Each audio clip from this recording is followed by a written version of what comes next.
I got so much motherfucking design on right now. Break it down, bring it back, make it clap. I got 3 old thoughts, new block, where that dick, bitches on my line, and you know.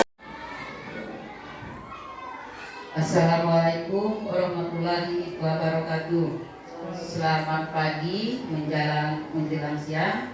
Salam sejahtera untuk kita semua. Baiklah, Bapak Ibu, guru, tanpa mukadimah, tanpa pembukaan. Pada pagi hari ini, hari Kamis, tanggal 10 April tahun 2025, saya akan mengadakan observasi praktek kinerja kepala sekolah.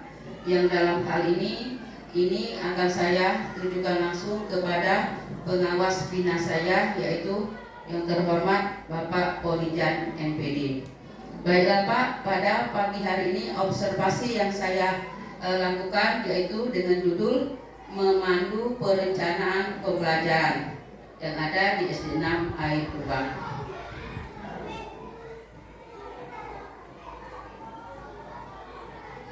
Indikator keberhasilan, target upaya memandu pertemuan perencanaan program dan anggaran sekolah yang berbasis data yang berpusat pada peningkatan pembelajaran.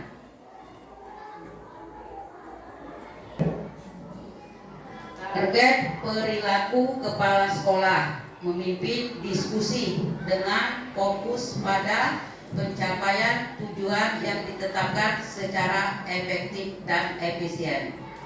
Perilaku yang dianjurkan. 1. Saya selaku kepala sekolah harus mendengarkan kontribusi peserta dengan seksama dan merespon atau menindaklanjuti secara konstruktif. Kemudian perilaku yang harus dihindari. Saya selaku kepala sekolah datang pertemuan tanpa persiapan yang memadai, termasuk kekurangan agenda yang jelas. Kemudian perilaku yang dianjurkan lagi. 2. Saya selaku kepala sekolah harus memfasilitasi diskusi, mengarahkan diskusi agar tetap fokus pada tujuan pertemuan dan mendorong partisipasi dari semua peserta, yaitu Bapak Ibu Dewan Guru. Kemudian perilaku yang harus dihindari juga mendominasi percakapan dan tidak memberi kesempatan kepada peserta lain untuk berkontribusi. Jadi di sini nanti ada sesi tanya jawab.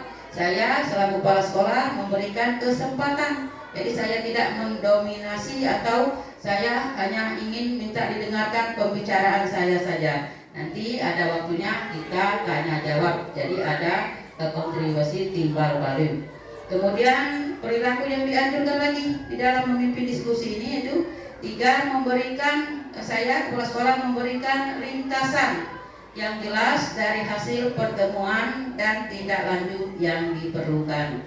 Jadi setiap ada pertemuan, diskusi, rapat, jadi harus ada ringkasan atau hasil dari setiap pertemuan itu.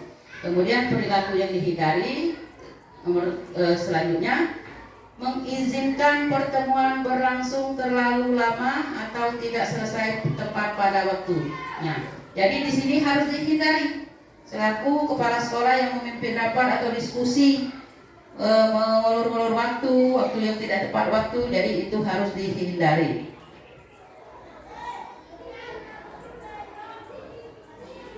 Target perilaku kepala sekolah menggunakan hasil analisis data sebagai dasar pengambilan keputusan terkait rencana pembelajaran. Perilaku yang dianjurkan di dalam hal ini. 1. Saya selaku kepala sekolah harus memperhatikan konteks di mana data dikumpulkan dan dianalisis untuk memastikan relevansi dan keakuratannya. Relevan itu sesuai, akurat itu nyata atau bisa dipertanggungjawabkan.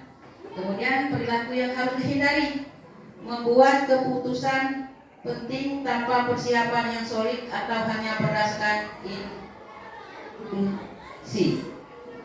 Kemudian nomor 2, mengkomunikasikan temuan dan data secara jelas kepada pemangku kepentingan terkait. Ini hal yang harus hal yang dianjurkan di dalam memimpin rapat atau diskusi. Kemudian hal yang harus dihindari, tidak berbagi atau menjelaskan data yang relevan dengan anggota tim atau pemangku kepentingan yang lain.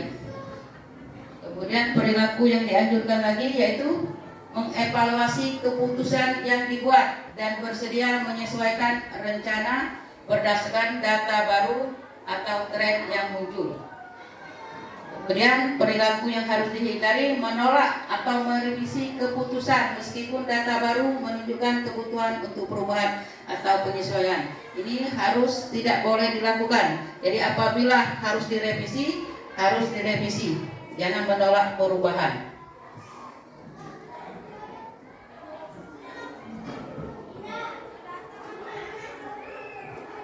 Target perilaku kepala sekolah memandu penetapan kriteria dan mekanisme monitoring pelaksanaan pembelajaran sepanjang semester, yaitu monitoring itu pemantauan monep atau. Jadi perilaku yang dianjurkan di dalam monep pembelajaran bagi kepala sekolah itu yaitu satu, mendefinisikan kriteria yang spesifik, realistis dan dapat diukur untuk monitoring aktivitas pelaksanaan rencana pembelajaran. Kemudian nomor 2, menetapkan cara monitoring yang tepat, realistis dan efektif untuk mengumpulkan data tentang pelaksanaan pembelajaran. Di sini semuanya realistisnya dan efektifnya itu data yang harus dikumpulkan setiap pelaksanaan rencana pembelajaran. Nomor 3, melibatkan guru. Pasti di sini kalau namanya pembelajaran sepanjang semester pasti yang dilibatkan guru, peserta didik, anak-anak di dalam hal ini adalah dalam proses monitoring untuk mendapatkan perspektif dengan beragam dan umpan balik yang komprehensif. Jadi di sini pasti dilibatkan kalau dinamanya dalam monitoring pembelajaran. Hal yang harus dihindari di dalam monitoring pembelajaran sepanjang semester ini yaitu satu, menetapkan kriteria yang tidak jelas, tidak terukur atau realistis sehingga sulit dimonitoring. Ini hal-hal yang harus dihindari. Nomor 2, mengabaikan untuk membuat keputusan mekanisme monitoring berkala sehingga kesempatan untuk pembenahan dan perbaikan terlewati. Jadi harus ada perilaku yang dihindari. Tidak boleh kita membuat keputusan monitoring yang tidak berkepentingan. Nomor 3, mengabaikan partisipasi dan umpan balik baik dari guru, peserta didik dan pihak lain dalam proses monitoring. Di sini yang dihindari yaitu mengabaikan partisipasi. Partisipasi itu berarti keikutan serta. Nah, di sini harus dihindari. Jadi di dalam monitoring harus partisipasi guru, siswa supaya ada umpan baliknya.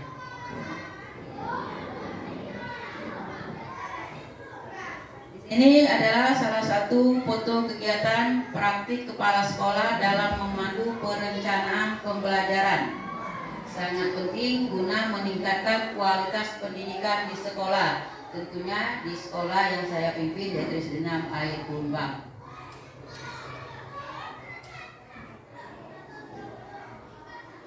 Aspek yang mencakup praktik kinerja kepala sekolah. 1. Perencanaan dan pengembangan kurikulum.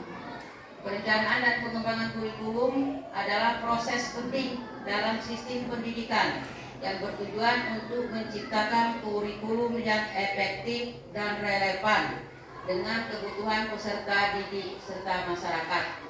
Biasanya di tahun awal pembelajaran putaran bulan Juni sampai bulan Juli, setiap sekolah diwajibkan menyusun kurikulum sekolah. Di sini kita bermusyawarah untuk menyusun kurikulum sekolah berdasarkan kebutuhan sekolah. Kemudian nomor 2 yaitu pengembangan sekolah berbasis data. Pengembangan sekolah berbasis data merupakan pendekatan yang semakin penting dalam meningkatkan kualitas pendidikan. Dengan memanfaatkan data, sekolah dapat membuat keputusan yang lebih baik dan merancang strategi yang lebih efektif untuk meningkatkan hasil belajar siswa. Sekarang zaman IT, jadi semua data harus valid. Nomor 3, pengembangan profesional. Pengembangan profesional dalam konteks pendidikan merujuk pada upaya untuk meningkatkan kemampuan dan keterampilan guru agar dapat memenuhi tuntunan pendidikan yang terus berkembang. Melalui pengembangan profesional yang efektif, guru tidak hanya meningkatkan kualitas pengajaran mereka, tetapi juga berkontribusi pada kemampuan pendidikan secara keseluruhan. Di sini pengembangan keprofesionalan ini ya, seumpamanya kalau salah yang Ibu sebutkan ini, boleh Bapak Ibu guru kasih masukan. Seumpamanya kita ini rata-rata sudah pendidikannya strata 1 atau S1. Nah, supaya profesional lagi, supaya ini lagi, bukan boleh, bahkan dianjurkan untuk ketika jenjang yang lebih lanjut lagi, itu strata 2 atau S2. Nomor 4 yaitu dalam observasi praktek kinerja kepala sekolah yang saya lakukan itu supervisi dan evaluasi. Supervisi dan evaluasi dalam pendidikan adalah dua proses yang saling terkait dan penting untuk meningkatkan kualitas pembelajaran. Keduanya berfungsi untuk memastikan bahwa tujuan pendidikan tercapai dan proses pembelajaran berlangsung dengan baik. Di sini supervisi judulnya kan, supervisi berarti melihat dulu, kemudian evaluasi. Evaluasi itu hasilnya. Setelah dilihat di supervisi baru ketahui hasilnya. Kemudian langkah-langkah yang diambil dalam perencanaan program dan anggaran berbasis data. 1. Pengembangan program. 2. Penyusunan anggaran. 3. Pelaksanaan dan pemantauan. Dalam pengembangan program, di sini kita biasanya mengadakan rapat program sekolah apa yang harus diutamakan. Kemudian kalau sudah ada program, penyusunan anggarannya diperlukan berapa. Kemudian pengembangan program. Pengembangan program di sekolah. Apa tujuannya? Untuk meningkatkan kualitas pendidikan dan kompetensi kepala sekolah serta guru yang meliputi. Nah, pengembangan programnya. 1. Identifikasi kebutuhan. Dalam pengembangan program itu yang perlu kita bahas pertama, 1. Identifikasi kebutuhan. Apa identifikasi itu? Mencari data dulu, mengidentifikasi sesuai data. Kemudian nomor 2, perencanaan program. Setelah data ada valid, kemudian kita melaksanakan perencanaan dulu. Kemudian nomor 3, implementasi program. Nomor 4, tujuan program. Jadi pengembangan program di sekolah itu tujuannya adalah untuk meningkatkan kualitas pendidikan. Nomor selanjutnya yaitu penyusunan anggaran. Penyusunan anggaran sekolah berbasis data merupakan langkah penting dalam meningkatkan kualitas pendidikan di Indonesia. Dengan memanfaatkan data secara efektif, sekolah dapat menyusun rencana anggaran yang tidak hanya efisien tapi juga responsif terhadap kebutuhan siswa dan lingkungan pendidikan. Pendekatan ini mendukung pengembangan sistem pendidikan yang lebih baik dan berkelanjutan. Di sini ya masalah anggaran, di sini sekolah berbasis data anggarannya sudah dipastikan dari dana bantuan operasional sekolah. Jadi setiap kegiatan sekolah yang membutuhkan anggaran sudah dipastikan kita satu-satunya adalah anggaran dari anggaran dana sekolah, bos reguler. Sebabnya kita komite, walaupun komite sekolah, kita tidak pernah meminta bantuan dari komite. Jadi sebisa mungkin anggaran dalam menyusun data sekolah, baik segala macam kegiatan sekolah, kita menggunakan asli dana bos. Kemudian pelaksanaan dan pemantauan. Pelaksanaan dan pemantauan bagi kepala sekolah adalah proses integral dalam manajemen pendidikan yang bertujuan untuk memastikan bahwa semua kegiatan berjalan sesuai rencana dan mencapai tujuan pendidikan yang telah ditetapkan. Dengan melakukan pemantauan secara sistematis, kepala sekolah dapat mengidentifikasi masalah lebih awal, melakukan perbaikan yang diperlukan, serta meningkatkan kualitas pembelajaran. Nah, jadi setelah dilaksanakan rencana kita, terus ada pemantauan. Nah, baiklah Bapak Ibu, tadi saya telah memaparkan masalah observasi praktik kinerja kepala sekolah yang judulnya tadi sudah Ibu paparkan. Nah, jadi di dalam session tadi kan tidak boleh kalau di dalam diskusi itu mendominasi seumpamanya cuma kepala sekolah satu arah, nggak ada session tanya jawabnya. Nah, sekarang Ibu beri kesempatan dari yang Ibu paparkan tadi, apabila ada di antara Bapak Ibu guru yang kurang jelas dan ingin bertanya, silakan. Insya Allah saya jawab. Kalau seumpamanya memang belum bisa saya jawab, nanti kita bahas bersama-sama. Nah, Bapak Ibu, siapa yang mau bertanya, silakan.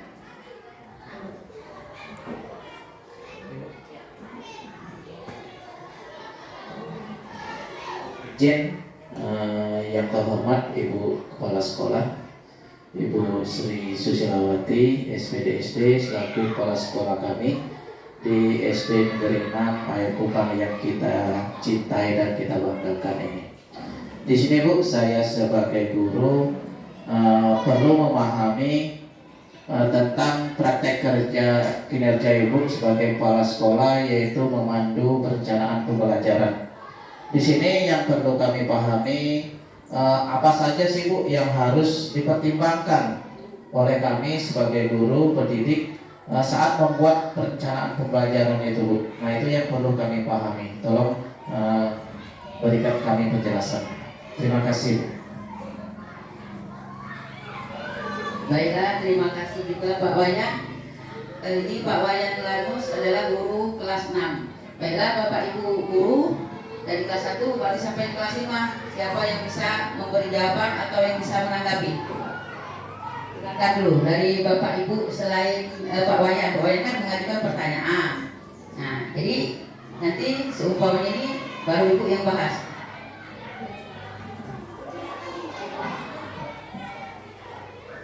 Baiklah Bapak Ibu, seumpamanya memang tidak ada yang mau memberikan masukan, di sini Pak Wayan bertanya, apa saja hal yang harus dipertimbangkan oleh guru dalam membuat perencanaan pembelajaran? Yang pasti satu yang harus dipertimbangkan di dalam membuat rencana pembelajaran, yaitu satu adalah karakteristik peserta didik. Nah, peserta didik di sini berarti siswa.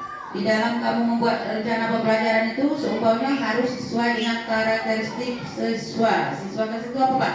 Ciri-ciri, ciri khas pemahaman siswa ya. Jadi seumpamanya di sini kemampuan siswa. Nah, ya termasuk kemampuan siswa ya benar. Kemudian lagi setelah karakteristik ada lagi yaitu tujuan. Nah, di dalam membuat rencana pembelajaran itu selaku guru, di samping kita harus tahu karakteristik siswa, kita juga harus tahu tujuan pembelajaran itu apa. Kita mau ngajar apa, tujuannya supaya apa.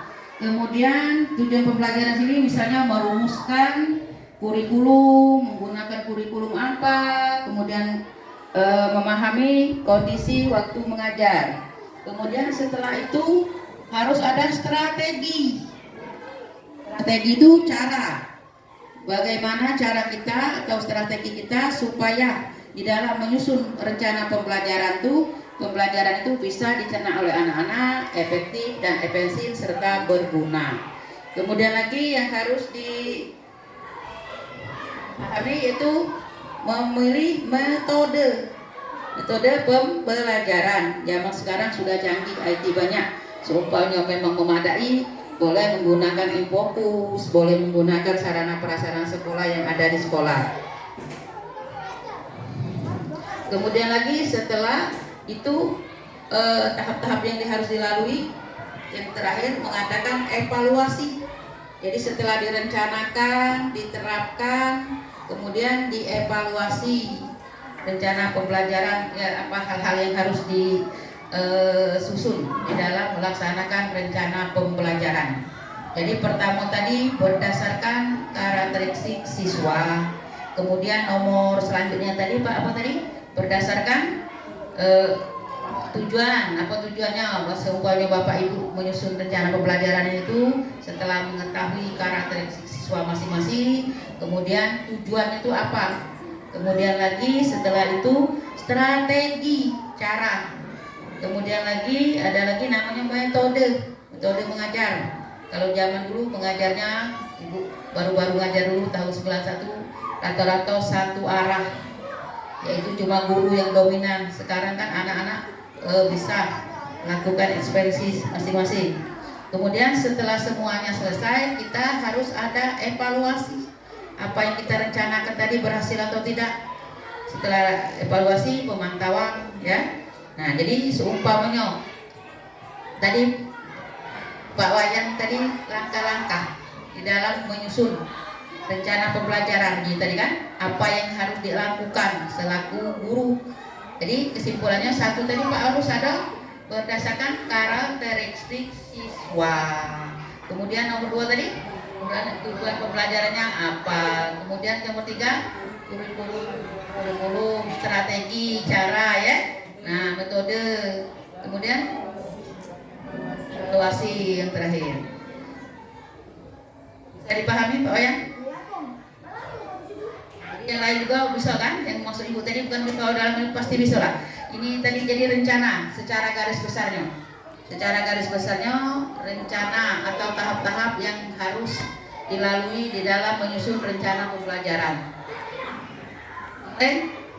Yang bersangkut paut dengan materi Ibu pada pagi hari ini. Observasi kinerja praktek kinerja kepala sekolah.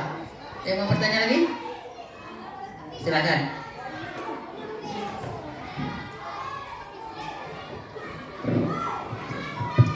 Assalamualaikum warahmatullahi wabarakatuh. Terima kasih Bu Sila untuk waktunya yang akan saya dari guru kelas 2 ingin saya tanyakan ini Bu tentang anggaran. Dalam penyusunan pembelajaran, adakah anggaran sekolah yang bisa dialokasikan guna mendukung kegiatan seperti KKG, workshop di sekolah, intinya kegiatan di sekolah. Dan anggaran itu untuk apa saja dalam alokasi anggaran tersebut? Demikianlah yang saya tanyakan. Mohon penjelasannya.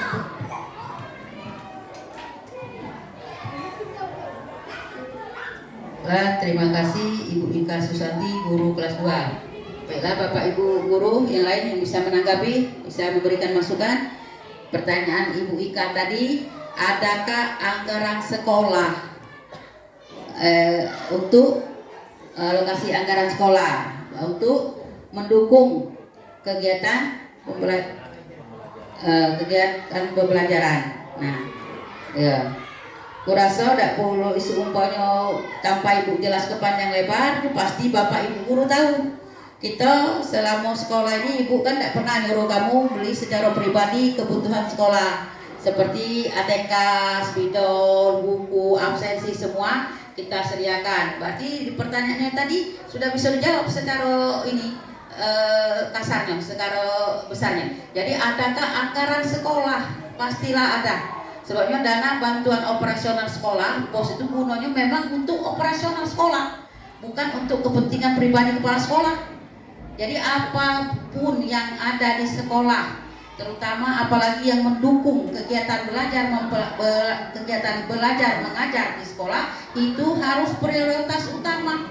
Jadi ATK segala macam itu harus ada di sekolah yang dibiayai oleh dana BOS. Nah, adakah anggaran ini katanya untuk kegiatan lain? Umpamanya dalam menyusun rencana pembelajaran, anggaran yang digunakan itu apa saja? Satu, seumpamanya pengadaan bahan ajar. Tadi Ibu tadi secara garis besarnya sudah menjelaskan bahwa anggaran itu pasti ada, terutama untuk ATK. Nah ini Ibu Ika ini di anggaran pembelajaran. Di sini terutama buku. Setiap tahun kita kan beli buku. Nah itu satu pengadaan bahan ajar, berarti buku cetak, buku pelajaran, beberapa pelajaran harus dibeli. Itu dari bahan ajarnya. Kemudian lagi dari anggaran untuk pengembangan kurikulum. Kemudian lagi ada lagi yang namanya anggaran untuk pengembangan kemampuan keprofesionalan guru. Misalnya guru-guru akan mengadakan KKG, kelompok kerja guru, KKG guru kelas, KKG guru PJOK, KKG guru PAI. Di situ pasti ada anggarannya. Sebabnya di dalam KKG biasanya membahas masalah kebutuhan sekolah, umpamanya pembuatan soal, pembuatan apa, dan jelas pasti ada anggaran sekolah.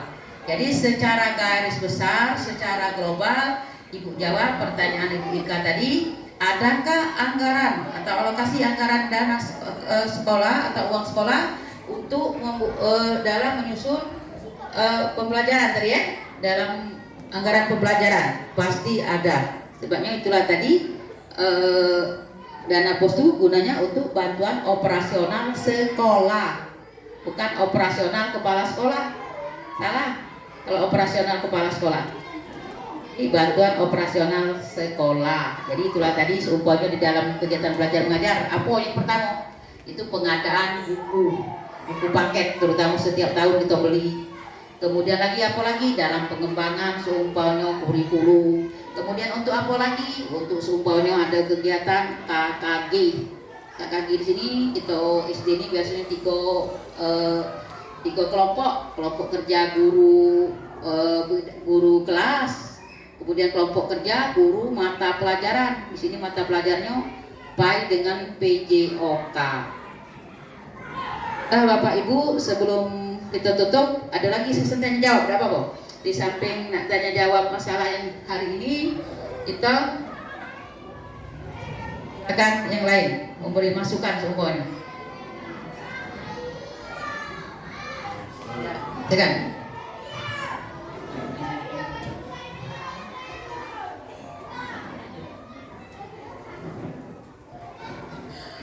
Assalamualaikum warahmatullahi wabarakatuh.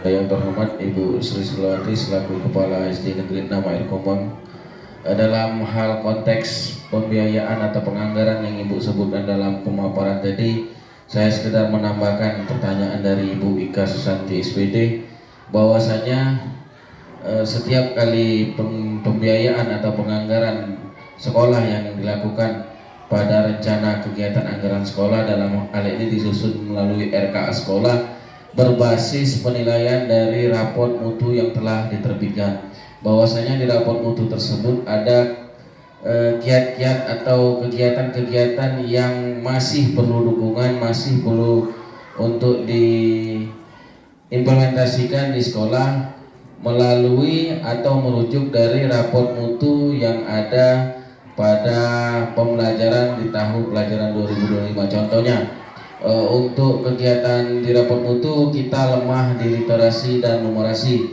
bahwasanya kita telah mengadakan workshop dalam beberapa bulan terakhir yang dilakukan oleh Ketua Kombel melalui Ibu Kepala Sekolah izinnya. Dalam hal ini telah kita selenggarakan berbagai macam bentuk workshop, di mana itu salah satu menunjang pembelajaran, pembahasan dan bagaimana kita untuk membenahi sistem pembelajaran yang ada di sekolah kita. Mungkin itu saja Bu yang bisa saya sampaikan. Bagaimana Ibu Ika?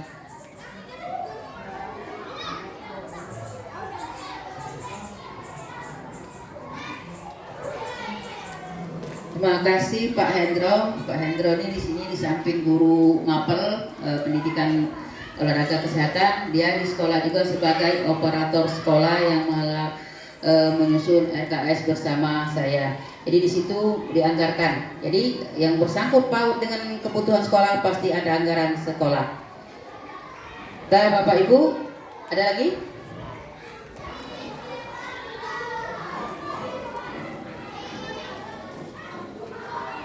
Apabila tidak ada lagi yang ingin ditanyakan, insya Allah apa yang saya jelaskan bisa dimengerti dan bisa dicerna dan bisa dipahami.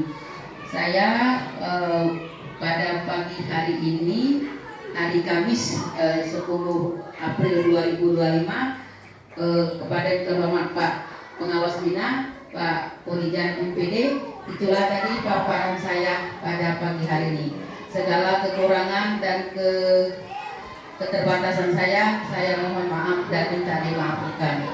Saya tutup dengan ucapan wassalamualaikum warahmatullahi wabarakatuh.